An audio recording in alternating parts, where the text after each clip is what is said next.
It's just such a lovely idea and moving tribute, isn't it?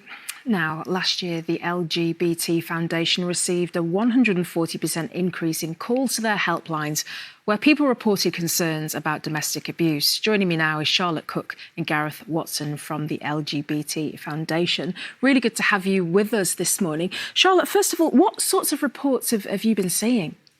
Well, from the kind of first 3 months of the pandemic, we saw a 38% increase in the levels of individuals who needed support from our domestic abuse programme. And during the first year, a 62% increase. It's kind of continued year on year. We also saw a 340% increase to visits to web pages on our website that mentioned domestic abuse.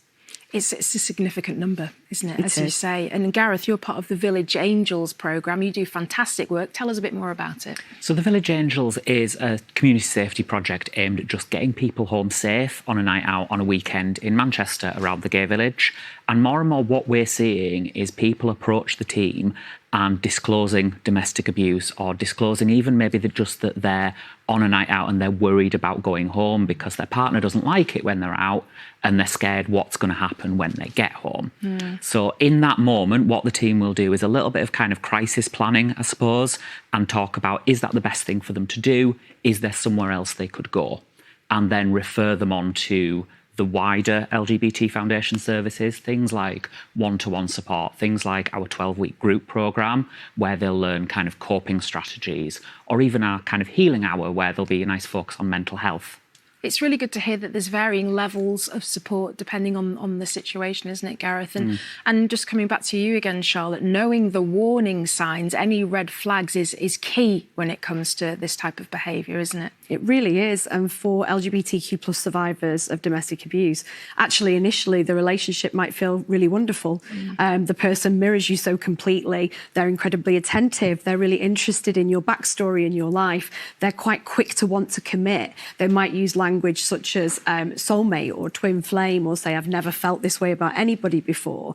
But quite quickly, what they can experience is kind of a slow creep of humiliation behaviours, but then a denial of that, of controlling behaviours, say, for example, around finances, isolating from friends and family.